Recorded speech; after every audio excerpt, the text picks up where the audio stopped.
It's indeed great to see you all, and the more laps to be filled, the better it is. We need everyone to fight for conservation. So welcome to you all, and it's my great pleasure as president, as a proud president of this wonderful organization, to introduce these remarkable individuals here on stage. Welcome to the celebration of a 110-year anniversary of Fauna and Flora International. Thank you so much for your interest, and thank you so much for joining us tonight. And indeed, it is a celebration of 110 years of many achievements. And I would like to read out to you a message of support from the patron of this organization, Her Majesty the Queen. As your patron, it gives me great pleasure to congratulate Fauna and Flora International on its 110th anniversary. You've been instrumental in helping to tackle the many threats that have and still do face our world today. I offer my warmest good wishes to you all on this special anniversary. And it's wonderful to have an engaged patron such as her with the organization.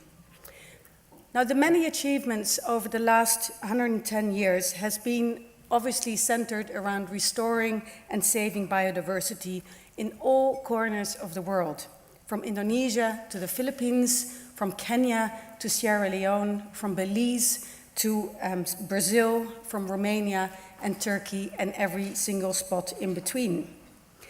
Our dedicated and specialized team of experts, sometimes working in very difficult circumstances, they have so many different roles to play. They have to eradicate invasive species sometimes they release animals, they advise, they assess, and they do everything in between. What they do is they learn from our successes, and what's more, they learn from our failures, and that is important too. And most of all, we learn and we work with local partners wherever we work. And as we celebrate the past, we're also realistic about the present, and we look forward to the future. Two things that are very dear to my heart and to the organization. One is we have to maintain the urgency to tackle the pressures on the planet Earth that are growing as we speak. They're getting greater, they're getting more complex. Look at, for example, the scale of risks involved in climate change. And the other thing is the need, and I'm very happy to see so many young people, and I feel a little bit ridiculous saying when I'm 47, young people, but I have so many young people, and we need to continue to engage young people in conservation. And tonight we saw at the AGM of FFI, we saw some wonderful work done, for example, at a turtle project in Nicaragua, and it showed again that education and engaging young people is important. And the other day, a 10-year-old said to me, children learn so that later on there are people and grown-ups who do understand how to treat the planet. And I think we can learn from this 10-year-old who happened to be named Rembrandt. Nothing to do with the fact that I'm Dutch, which I'm sure you know by now. So FFI is as much about nature as it is about people. And over the course of our history, we've always benefited from the support of and cooperation with so many outstanding, sometimes influential, and sometimes simply incredibly committed individuals from all walks of life, from science, from politics, from business, and from the media. Everyone is needed because we have so many roles to play. And all, therefore, are regarded as equal. Now, the word equality, of course, reminds you of this great novel by George Orwell, Animal Farm. And you remember that all animals are equal, but some are more equal than others. I had to find a way to go and to my right. And there are some individuals who simply are in a category of their own. Now, on my right, of course, is one of such species called Sir David Attenborough.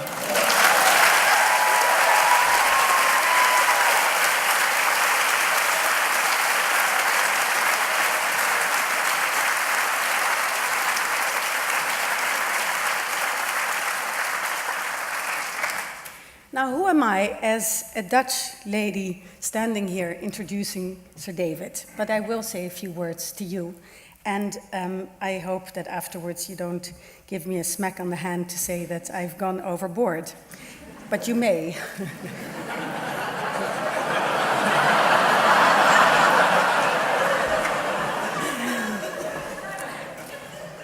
Sir David is a much valued and wonderful and deeply, deeply committed member of FFI for 60 years.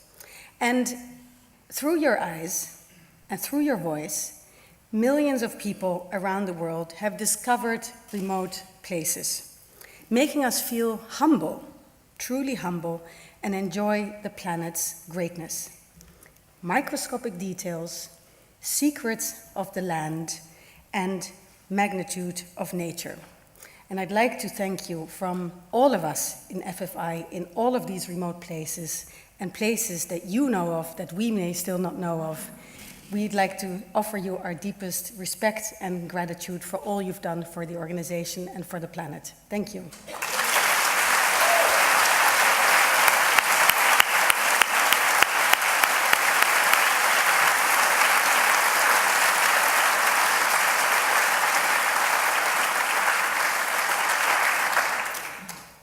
So to conclude on you, before the other hand gets slapped, you inspire many regardless their age, regardless their backgrounds, and regardless their geographic location.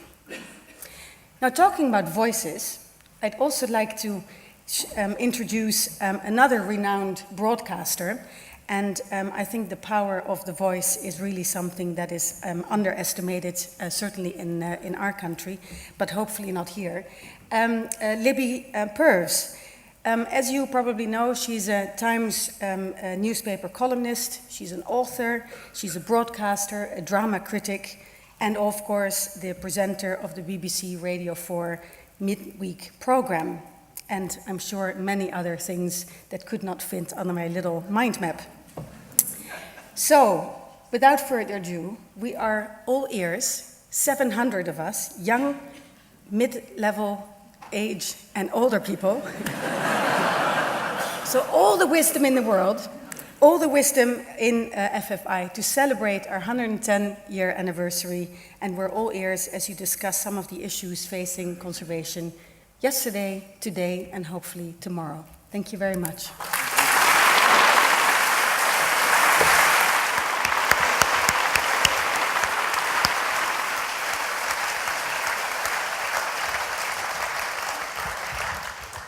Well, good evening. This is a great treat, and I'm really impressed that you have been a supporter of FFI for over half its 110 years. That's a good record.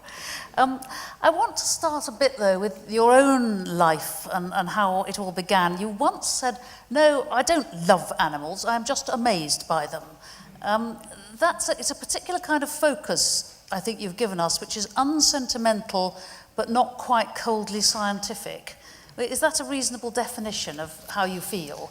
Yes, I think so. I don't preclude loving animals. As a boy, I loved my dog, I'm sure of that. But I don't love earthworms, and I'm not potty about locusts. But I am deeply engaged and involved and obsessed by the natural world, the variety of it and the intricacy of it and the way it works. And that's what I think nature, people who like nature are. You don't love it all in that kind of sentimental way. It doesn't preclude you from loving bits of it. But at least I don't, at any rate, love it all. I love a lot of it, but I'm fascinated by all of it. But it's a useful focus, isn't it? Because if you just become obsessed, as some of us do with sort of fluffy, wuffy baby polar bears and so on, then the whole infrastructure of really quite ugly, slimy things which supports the polar bears gets ignored. I mean, there's a big problem, isn't there, of people only wanting cuddly pandas. Quite so. Not ugly newts. Quite so. And actually, if you put yourself through a terrible emotional mangle if you actually love every part of the natural world, because every spring you're going to see all kinds of things. I mean, last we had mallards breeding in our garden. I was thrilled to the marrow I was last spring. But I knew in my heart of hearts that the foxes would be there. This is in London, I may say. It's not any, but the foxes would be there, and they were going to have those little divine, wonderful little balls of fluff, the little mallard chicks. And of course, in due course, they did. I was sorry, of course. But I think I understand enough about the natural world to know that's inevitable. How did it all begin for you? You've talked about collecting fossils when you were a child. That's an unusual way in a sense. Yes, you know, collecting is it's a bit of a disease. I'm afflicted with disease. I do collect things. But, you know, collecting shouldn't be dismissed. Collecting when you're a kid is one of the crucial trainings for a naturalist. I mean, Darwin was obsessed with beetles. So was Wallace, come to that. And all the great naturalists. The basis of taxonomy, the basis of classification, if you start collecting things, it doesn't matter whether it's motor cars or labels or indeed stamps or fossils. Fossils are better than the previous two, I should add. But what you do is you discover what is a species, and what is a subspecies, and what are the relationships to them, and you form your own little taxonomy, and you learn how to allocate the natural world as you see it and understand it. And that's a crucial basis. So I certainly collected fossils. Leicester, where I grew up, is on the Jurassic, on the upper layers, middle layers, the Jurassic, and full of wonderful stuff, absolutely marvelous, ammonites and belemnites, but also things like terebratulas, you know, and rinconellas. I mean, right now I know the names of most of those, scientific names, Latin names of most of those fossils. And I remember when I was about 14, I was cycling on my bicycle, no, maybe 12, cycling on my bicycle through eastern Leicestershire, and I came across a hill with a signpost, and it said, Tilton, 3.5 miles. And I thought, Tilton? That's where Tiltonosaurus actually was found. This must be a magical place, you know. And there it was. And was it? Did you get there? Were you allowed to roam around on your bike? Tiltonosaurus, yes. You were allowed to roam as a child, were you? Oh, those days. Well, they were disused ironstone quarries, so nobody minded you going around getting them. So you took, in the end, a natural sciences degree, and then I think a national service. And then television was just about getting revved up, really, wasn't it? Had you intended... I've heard you originally tried to get into radio. And yes, I had never seen television, actually. I was working in publishing, which was pretty boring. I don't mind telling you, it's on my level at any rate. I mean, my job was putting in commas, or on a good day, taking out commas, on books about tadpoles, you know. And that gets, you know, for a week. Tadpoles virtually are commas, aren't they? So you could get a bit weird that way. And I was very bored by that. And I just saw this advertisement in the Times saying, you know, BBC Radio wanted a talks producer. I thought anybody could do talks producing. I still think they can, actually. But I thought I could do that. And I applied and I got a reply, courtesy demanded that, but I didn't get an interview.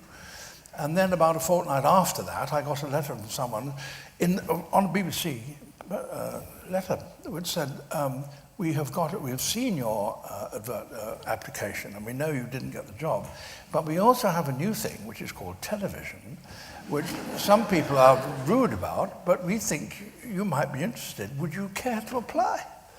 So I went up to Alexander Palace, which was the only place in Western Europe where they had television, believe it or not, in 1952. And met people there. I thought it was terrific. There were just two studios, neither of which was as big as this auditorium. I mean, about a quarter the size of this auditorium. And all television service, all television in Britain came from those two studios. And it was all live, and it was all terrible, but it was wonderful. True that Is it true that somebody told you you shouldn't be on screen because you had the wrong shaped teeth or something? Yes, well, that is true. I mean, both parts of it. And, I mean, while I was there, I was applied. They said they'd take me on as a trainee. And we all ate in the same canteen, and we all just produced programs, do anything. People would come in, and someone came in one day and said, I'm looking for a chap to interview an athlete. Will you come along? I said, sure, why not? Staff, no fee, you'll recognise. SNF, yeah. And I interviewed this chap, and I don't think it was very good, really. In fact, I know it was terrible. But anyway, at the end of it, I was not asked again to be as an interviewer. And eventually, in my career in the BBC, I ended up, and you'll be familiar with the process, you eventually end up in a position where you have to give gifts to people when they retire. And it turned out that the man who produced that initial thing in 1952 was retiring. And so what happens in the BBC then, I don't know now, but the personal file, which is kept in registry, was sent to the chap who had to make a speech, which was me, and you leafed through to find if you could see something juicy to put in, spice up your letter, your speech of thanks. And I went through, and there it was. There was a letter from the head of the talks department which said, Attenborough is an intelligent enough boy, but he should not be used as an interviewer again. His teeth are too big.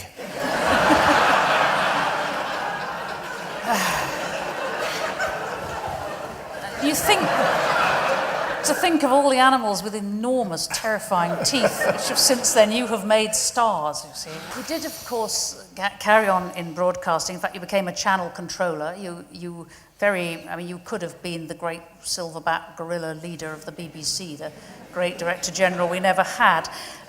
But instead, to all our great profit, you carried on with this experience of bringing the natural world to the screen. When you start to conceive a series and discuss a series with the BBC and with your colleagues and with cameramen, we must never forget the extraordinarily heroic patience and brilliance of your cameramen, whether it's a frozen planet or life on Earth or the life of plants, whatever, do you sort of have to create a storyboard in your head? Do you have to have a big overarching theme which you're pretty sure about before you begin? Well, I think so. It doesn't necessarily follow that everybody does, and there are programs that you can make which don't have storyboards, which paint a picture, a blurry, hazy, but nonetheless beautiful picture, and I'm not knocking that. But for me, a story, a narrative is an absolutely crucial element in a... We're almost back to taxonomy. You want to know how things fit together. You do. I think the thing which I've always valued as a non-naturalist about your programs is that stuff fits together. Oh yes, that, because that, because that. And that's right. And the way they fit together, that they do, is actually a story, because they evolve that way.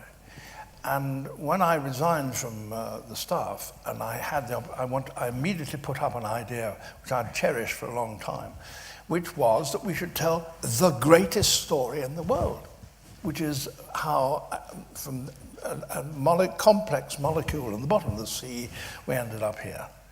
And that is a fascinating, riveting, exciting, and thrilling story. And every episode, fortunately, I don't know, the story of the creation actually falls into 13 parts, which is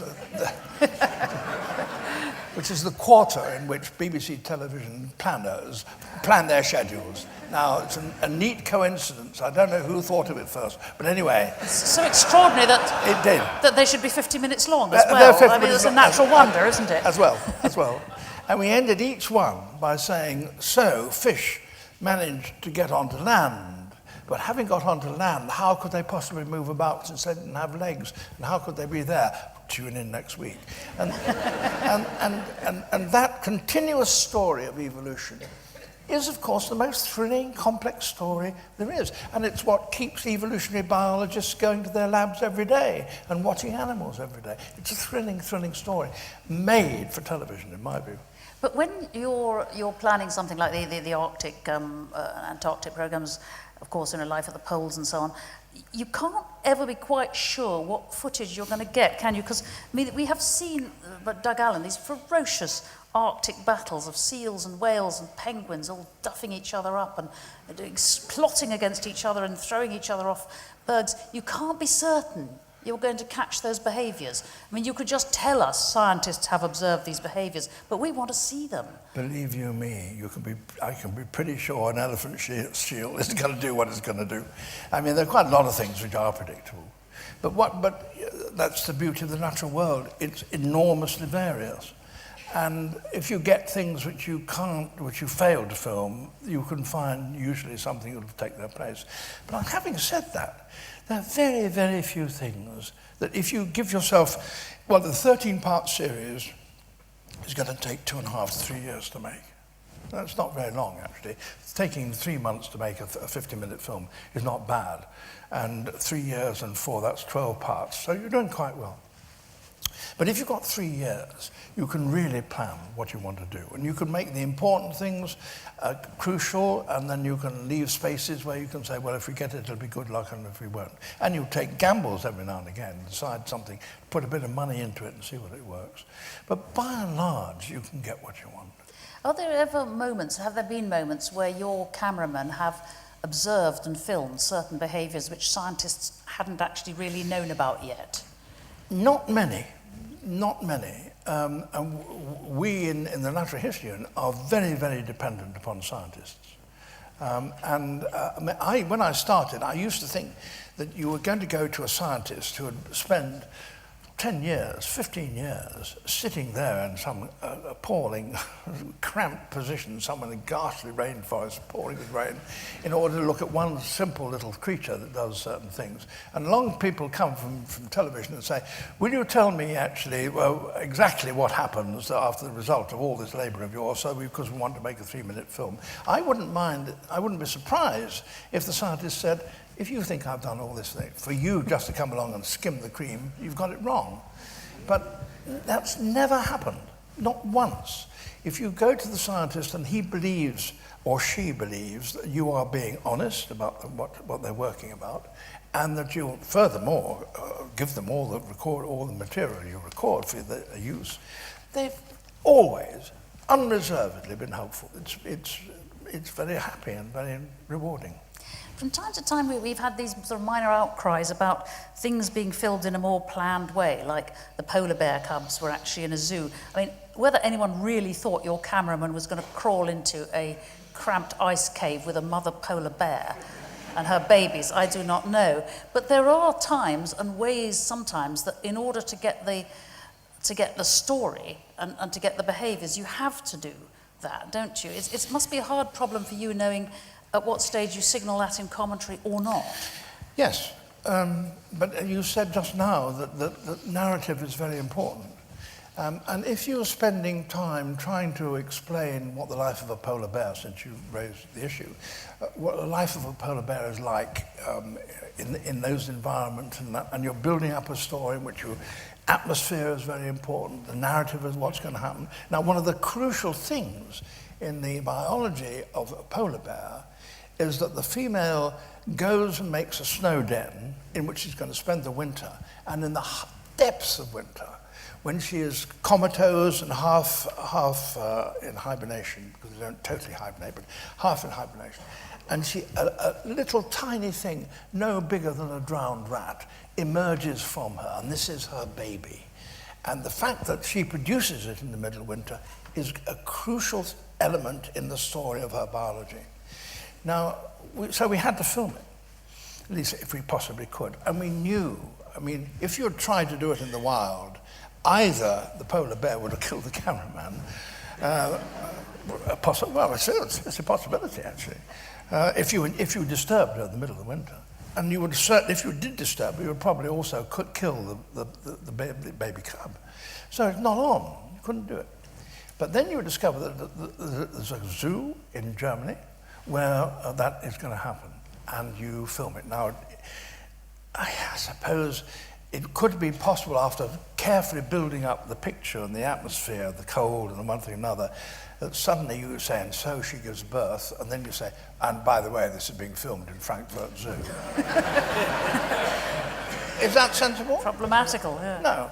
And so, but you don't hide the fact. I mean, the reason that the press picked it up was that someone noticed that we said in the credits, all credit to Frankfurt Zoo at the end, see, which was fine, because we were perfectly at home about that. And of course, your cameraman had caught the most extraordinary, wonderfully funny mating behaviour of the polar bears, where Yes. basically the she-polar bear plays by the rules, very Yes. hard to get. Yes. You know, completely exhausts the male following her around. And that Till he was, behaves. that was, I was going to say it's luck, it wasn't, it was perseverance, actually, it was Doug Allen. Yeah. Of course, I mean, again, it's an interesting interface, because you've got theatre in the family with your big brother Richard, and you've always had, as well as your scientific awareness, a strong sense of spectacle, of presenting all this as theatre, as, you know, and that's important, is it? You really could not have just been droning on all these years and showing us nice pictures. We wouldn't have stayed with you, would we? Well, I mean, yes, it comes back to what you're saying about narrative, really. I mean, I've always thought that that narrative was crucial, and understanding comes with that and brings it to life. We ought to mention, because it's Flora and Fauna International, we ought to mention the flora and the plants, because I think, in a curious way, one of the most riveting series was the life of plants. I mean, was that difficult to get past the commissioning editors at the BBC? You know, yeah, I want to look at a lot of plants. You're right. He's over the top. Didn't really tell them.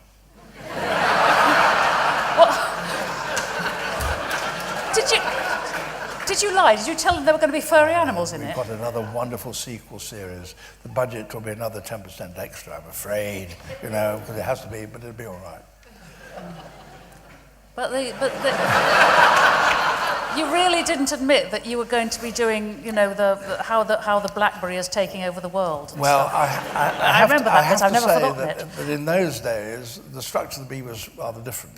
And the BBC changed for reasons, perfectly acceptable, understandable reasons. But in those days, I was the head of the Natural History Unit. And I, speaking as an ex-controller, I mean, if the head of the Natural History Unit came up to me and said, look, I've got a 13-part series, this by this bloke, the last series he did got very good figures, absolutely okay, and he's potty about doing something rather. What you said as a network controller, of course, if that's what he wants to do, let him do it. And happily, they did that to me. And that was in the 70s, or 80s rather. Yeah. I remember you explaining to me how wheat had basically tamed humankind. For anyone who's too young here to have seen it, basically we are all the playthings of wheat. Yes. Explain this. This is wonderful.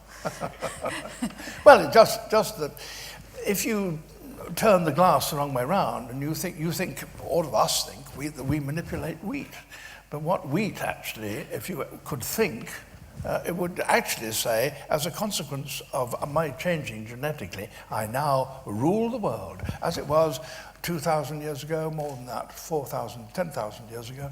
I was just a little weed around the Tigris and the Euphrates, and that's all I was. But as a result of actually having seeds, which have rather extra amount of nourishment in them, we've got this poor sucker, Homo sapiens, to spread me all over the world. I now occupy a major part of North America.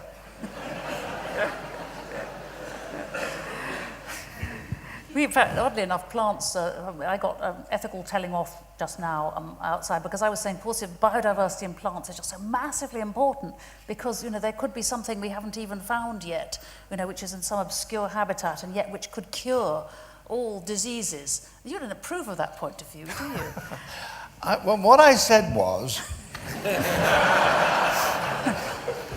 we are Fauna and Flora International, and we protect all species. But if you say, well, the reason that we protect species is because they're of value to us, I can see that's a very good practical reason for actually preserving the rainforest, because there's lots of plants there that may have alkaloids or whatever in their genome, which would be useful for medical. But I question that. I mean, I'm not against it as a reason, but it shouldn't be the fundamental reason, in my view. The fundamental reason is not because it should be affecting us, but because we have the stewardship of the world. We have the stewardship of this planet. We're the only creature that's ever existed in the history of the planet, as far as we know, that has dominion over everything and can exterminate everything. And if we start selecting things and saying, well, I'm going to keep this, but I'm not going to keep that, and you exterminate it, I maintain that is not a morally proper proposition. Well, it can also lead to extinctions, because I mean, palm oil is very useful to people who grow it all over places like Borneo, but it means the orangutans will have nowhere to live. They're one of the endangered species at the moment. I mean, yes, absolutely. I mean, what value is the orangutan to us? Any? It's nice to look at, but yes, what's the orangutan ever done for us? No, well, I mean, sure. I mean, what good is the mountain gorilla to us? Well, actually, of course, it is good to the people of Rwanda because it brings in a lot of money. But that's not the fundamental reason why FFI decided that it should actually be preserved and protected. It is because we have the stewardship of the world in our power as a species, and we ought to protect that world. We don't have the right to exterminate nature and manipulate it to that degree. At least that is the moral proposition which I'm putting forward, and there will be plenty of people who argue with it, sure, but that's my position anyway. It's very easy for us to sit around in a country like this where you wouldn't want to sit down to dinner with anybody who wanted to shoot tigers or anybody who despoiled the environment and so on, but it's not the same globally, is it? I mean, Prince Charles has recently pointed out that wildlife crime, especially ivory and rhino horn trades, which I thought must be fading away and becoming extinct, they're actually rising. Yes. Well, how is this happening? Why is this happening? Because, I mean, in a very practical way, because people are wealthier than they were, and there are more of them than there were, and the animals themselves are scarcer than they were. Well, if that isn't a recipe for putting up the price, of course, what is? And the more the price goes up, the more people will risk and cut corners and decide that they don't care whether elephants survive or not.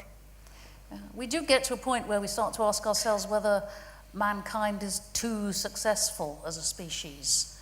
I mean, it leads on to population growth, it leads on to all sorts of philosophical questions. How do you feel about that, philosophically speaking?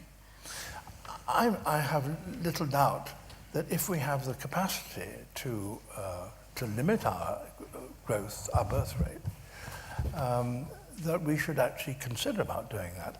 There is a little cliche, which is that we have a finite environment, the planet, and anyone who thinks that you will have infinite growth in a finite environment is either a madman or an economist.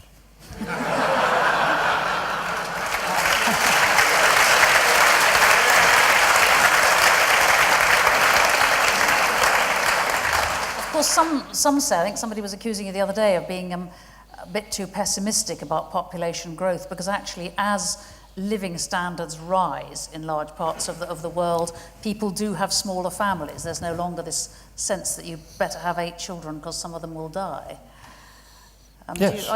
Can you be optimistic about it? Well, that is the one gleam of light, which is, as you've just said, wherever women are in charge of their own bodies, wherever they have the appropriate medical facilities, wherever they are literate, wherever they have political power, and wherever they have the medical things available, birth rate falls.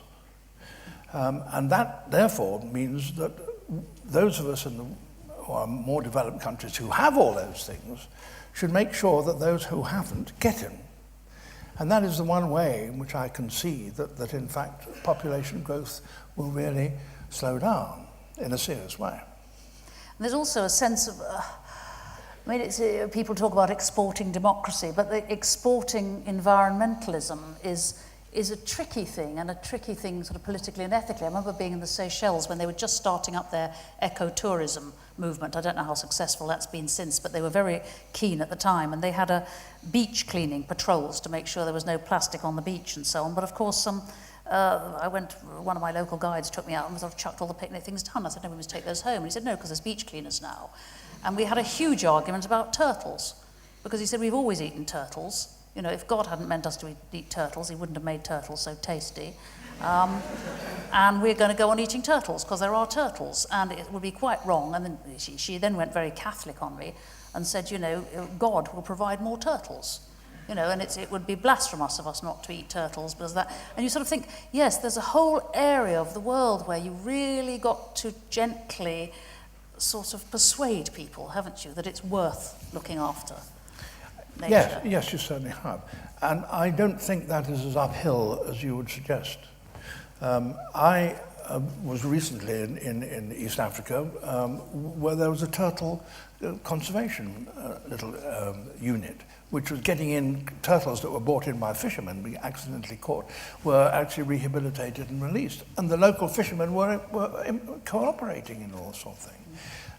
And people who live close to the natural world, they don't have, it's true they don't have romantic ideas about it, but they know about its welfare and they care for its welfare. And if they're given the chance, they will certainly look after it. I mean, why are there people in Africa and Asia, all over the place, who really, local people, who give their lives for these things? I mean, the people looking after guarding elephants and rhino in East Africa now, local African people, are giving their lives. I mean, it's not a facile figure of speech. They actually are there dangerous because they believe they should be protected. Do you think that flagship species are important for conservation? I mean, you look at World Wildlife Fund, their logo is a panda. I mean, we all know pandas are terribly badly behaved and actually quite dull in their ways and refuse to mate, but everybody loves them. And so we use them. And I mean, there is this sort of sense that you know, some species, you hold them up and people will give money for them. I mean, is that a valid thing or is that an unhealthy thing? Yes, FFI, of course, started with the Arabian oryx. That's its emblem, and that you can wear its lapel, and I should have been wearing mine tonight. And that's been very useful. And not only has it been useful, but it's been an example of what you can do if you really put your mind to it. The Arabian oryx is safe now, and it wouldn't be if it was not for conservation movements such as FFI espouses. So that's fine.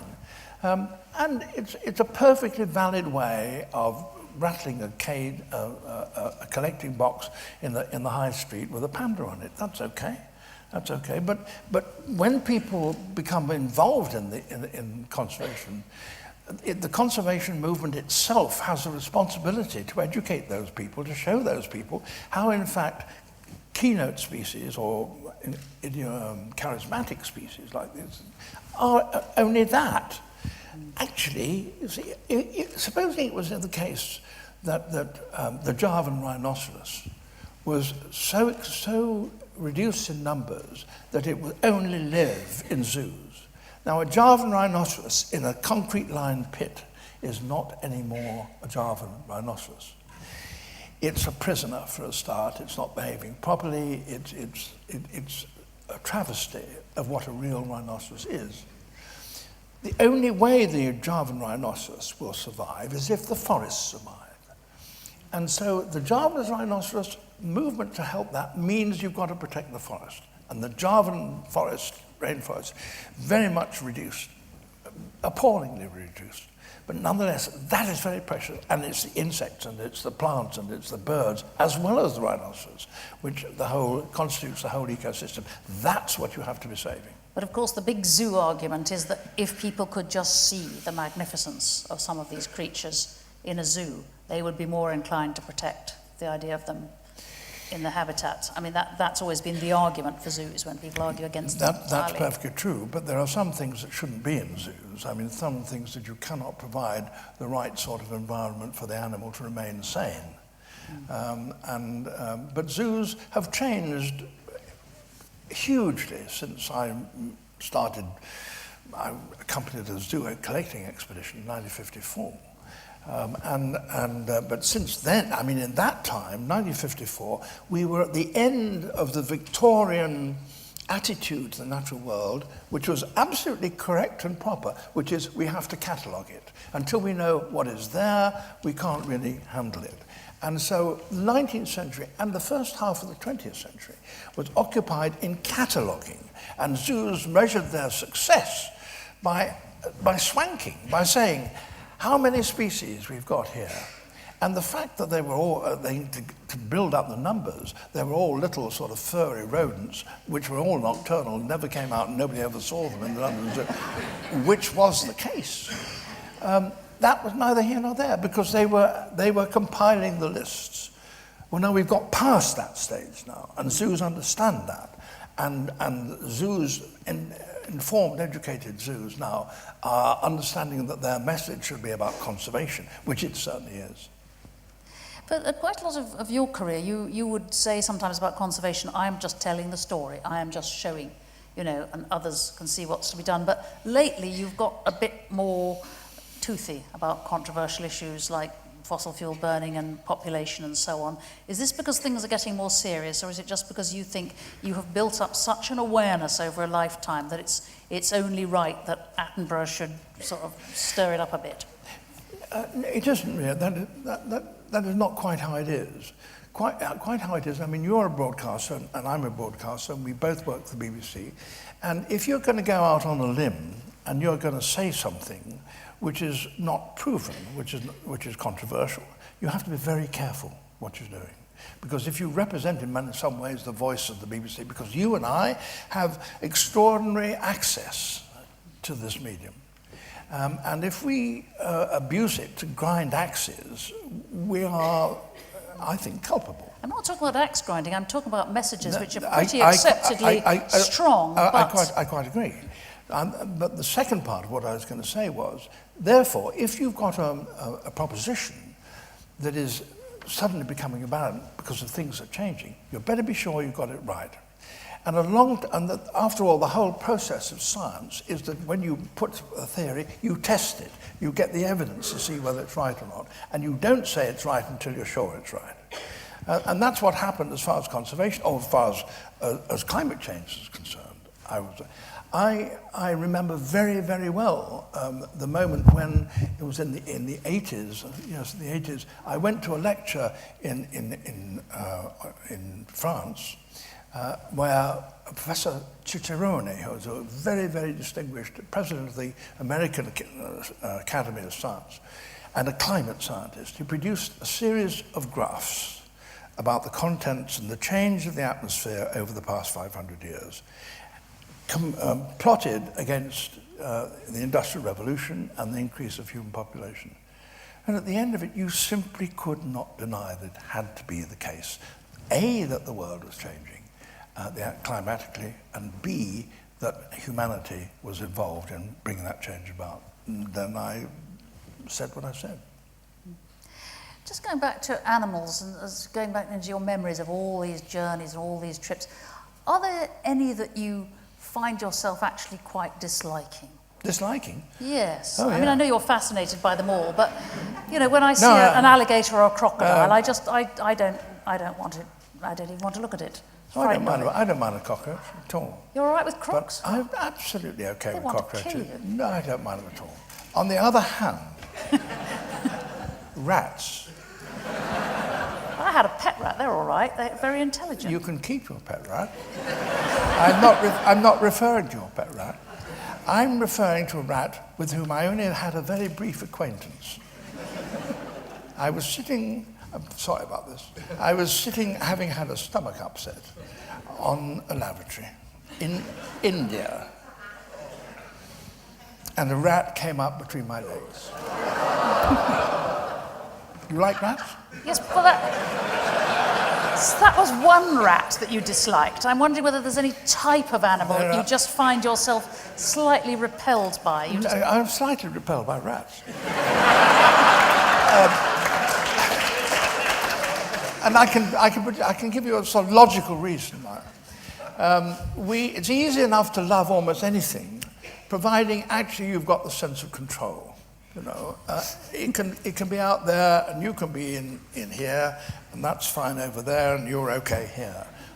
The problem about rats is that they are not respecters of that particular division, and they have the capacity to be in your house, in your larder, as well as other parts of your house, and you have no control of them, and they carry disease. And under those circumstances, I think I'm justified to say I'm not keen on them.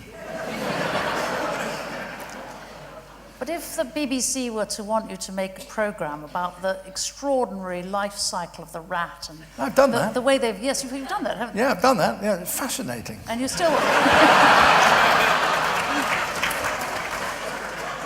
Fancy preferring an alligator to a rat. It's a curious thing. What about... I mean, we must stop in a couple of minutes, but what next for you? I mean, you're not... you've got plenty of years left, plainly. What do you want to do? Is there a programme or an area you want to explore? Yes. I'm going off to Borneo in the new year, I hope. I'm making a series on the evolution of flight, starting with insects, and going all the way through, and then that's one programme, ending up with hoverflies, which are one of the most mechanically astounding bits of the creation. And then moving on to vertebrates and going from the first birds, which of course the first birds were dinosaurs with feathers, and I've just been in China looking at those. And then moving on to true birds, and then from by way of pterosaurs, pterodactyls and so on. And then ending up with bats, see? All those fabulous gliding bats. I mean, there's flying mammals. And when we start with gliders, because that's the start of the thing in Borneo. Borneo is particularly rich. It's got a thing called a kubong, which is a mammal, which is about the size of a cat. And if you imagine a cat with a blanket over, a furry blanket over it, that's it. And then there are flying reptiles, like flying lizards, and there's flying snakes, and there are flying frogs, all of which glide. That's the start of the second programme. I shouldn't be telling you this. It's Will it involve you going up trees? me. You personally, yes. It could be fixed. I don't want to do this "you are old, Father William" thing, but on the other hand, you can still go up trees. Oh yeah, getting up trees these days is quite simple. You get somebody else to go up first. And then they haul you up. So when might we see this flight series? When might we see it? Is it a couple of years? It'll be a 12-month job, yeah. Not for me. I mean, I've written the scripts. I wrote the scripts this weekend, as a matter of fact. Just finished it, posted off the second one. But lots of these splendid cameramen who, as you so rightly say, make these films, not me, they do. They are at this moment saying, how on earth does he think we're going to get that? To which my reply is, that's your job, mate. It's just a matter of sitting up a tree for a month or two, isn't it? Yes, I think we ought... shall we just, before we end and they give you your great round of applause, can we just have a round of applause for the cameramen? Because I think they are...